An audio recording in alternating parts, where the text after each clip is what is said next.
صلی اللہ علیہ وسلم نے فرمایا اگر تم چاہتے ہو کہ دنیا کے انسان تم سے خوش ہو جائیں کہ جو لوگوں کے پاس ہے اس سے اپنے آپ کو فارغ کر لو اور اپنے آپ کو اللہ کے حوالے کر دو۔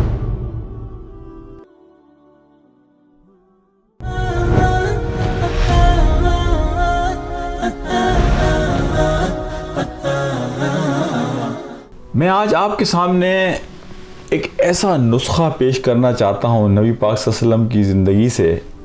آپ کی احادیث سے، کہ جو ہماری زندگیوں میں خوشیاں لے آئے۔ یہ جو ہماری زندگی میں غم ہے، افسوس ہے، خوف ہے، فکر مندی ہے، یہ ساری چیزیں ہماری زندگی سے دور ہو جائیں۔ پہلی حدیث جو میں آپ کے ساتھ شیئر کرتا ہوں جس میں آپ صلی اللہ علیہ وسلم نے فرمایا کہ اگر تم چاہتے ہو کہ اللہ تم سے خوش ہو جائے تو تم دنیا کی چیزوں سے اپنے آپ کو فارغ کر لو اور اپنے آپ کو اللہ کے حوالے کر دو، اور اگر تم چاہتے ہو کہ دنیا کے انسان تم سے خوش ہو جائیں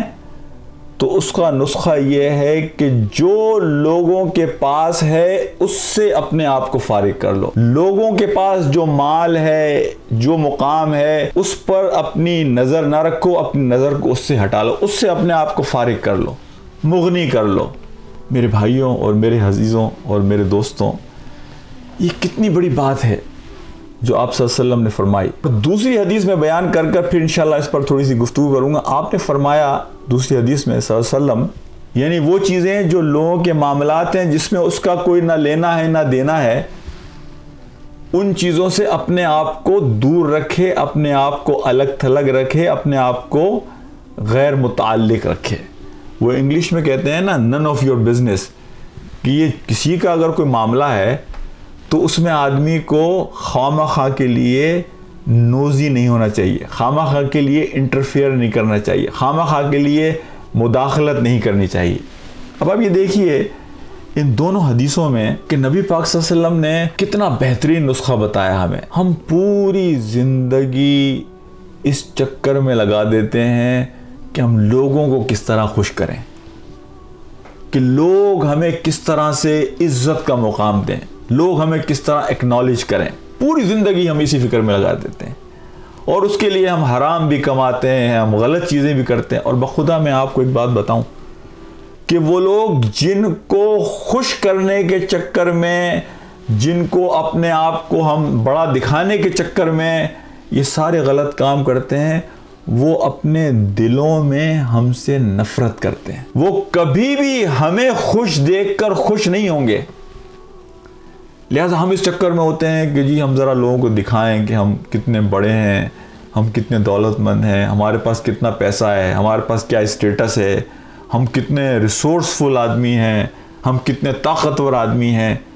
جن لوگوں کو دکھانے کے چکر میں ہم پورے ہو جاتے ہیں، پورا ہونے کے چکر میں پورا ہونا، کہ ان کو دکھانے کے چکر میں ہم پورے ہو جاتے ہیں، بخدا وہ لوگ ہم سے کبھی خوش ہونے والے نہیں ہیں۔ تو اللہ کے رسول نے ان دو احادیث میں ہمیں نسخہ بتایا کہ سب سے پہلا نسخہ یہ ہے کہ جو لوگوں کو اللہ نے دیا ہے اس پر اپنی نظریں نہ رکھو، بلکہ ان کے لیے خوش ہو، ان کے لیے دعا کرو کہ اللہ انہیں اور مزید دے۔ اور جب آپ اپنے بھائی کے لیے دعا کرتے ہیں تو حقیقت میں وہ دعا آپ اپنے لیے کر رہے ہوتے ہیں، اس لیے کہ اللہ کے رسول صلی اللہ علیہ وسلم نے فرمایا کہ جب تم اپنے بھائی کے لیے اس کی غیر موجودگی میں دعا کرتے ہو تو تمہاری دعا پر فرشتے آمین کہتے ہیں۔ جو مال اس کے پاس ہے، عزت اس کے پاس ہے، اور اس کے لیے دعا کریں، جب آپ دعا کریں گے تو حقیقت میں وہ دعا آپ اپنے لیے کر رہے ہیں اور فرشتے آپ کی دعا پر آمین کہہ رہے ہیں میرے بھائیوں۔ اور دوسری حدیث میں آپ نے فرمایا کہ جو لوگوں کے معاملات ہیں ان میں خواہ مداخلت نہ کرو، وہ چیزیں جو تم سے تعلق ہی نہیں رکھتی ہیں اس سے اپنے آپ کو فارغ رکھو۔ ہم اکثر و بیشتر اپنے وقت کو اس چیز میں ضائع کر دیتے ہیں کہ وہ چیزیں جس سے ہمارا کوئی تعلق ہی نہیں ہے ہم خواہ کے لیے ٹانگ اڑاتے ہیں۔ اردو میں بعض چیزیں ایسی ہیں کہنے کو کہ وہ ایک جملہ ہے ٹانگ اڑانا، لیکن وہ پورا مفہوم پورے طریقے سے واضح ہو کے سامنے آ جاتا ہے کہ اس میں ہم نہ 3 میں نہ 13 میں، لیکن ہم خواہ کے لیے لوگوں کے معاملات میں مداخلت کرتے ہیں، اپنے آپ کو انوالو کرتے ہیں، جس کے نتیجے میں ہم ان کی کوئی مدد نہیں کرتے بلکہ ان کے معاملات کو بھی خراب کرتے ہیں اور اپنے وقت کو بھی ضائع کرتے ہیں۔ ان دونوں احادیث کا اگر لب لباب میں آپ کو بتاؤں تو وہ یہ ہے کہ مسلمان کا وقت بہت قیمتی ہے،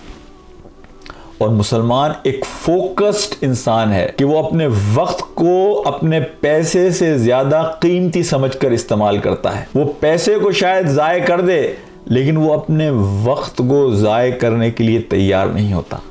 اور نمبر دوسری بات یہ کہ وہ بالکل فوکسڈ ہوتا ہے اس بات پر کہ یہ دنیا کے سفر میں چھوٹی چھوٹی چیزوں میں الجھنا نہیں چاہتا۔ وہ جو بات کسی نے کہی نا کہ بڑے سفر کے مسافر چھوٹی چھوٹی چیزوں میں نہیں الجھتے، تو ہم بڑے سفر کے مسافر ہیں، اور وہ بڑا سفر ہے یا ایتھا النفس المطمئنہ ارجعی الی ربک راضیۃ مرضیہ فادخلی فی عبادی وادخلی جنتی، کہ ہم چاہتے ہیں کہ ہم اللہ کی خوشنودی حاصل کریں، ہم اللہ کے سامنے جب کھڑے ہوں انی ظننت انی ملاق حسابیہ، ہمیں معلوم ہے کہ ایک دن ہمیں اللہ کے سامنے کھڑے ہونا ہے اکیلے، تو ہم اس کی تیاری رکھیں، ہم اس پر فوکس رکھیں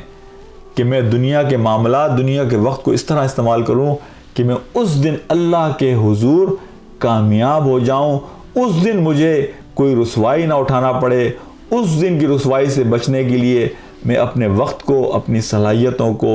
بھرپور انداز میں اسی مقصد کے لیے ایک فوکسڈ آدمی کی طرح گزاروں گا۔ وآخر دعوانا ان الحمدللہ رب العالمین۔ السلام علیکم ورحمۃ اللہ وبرکاتہ۔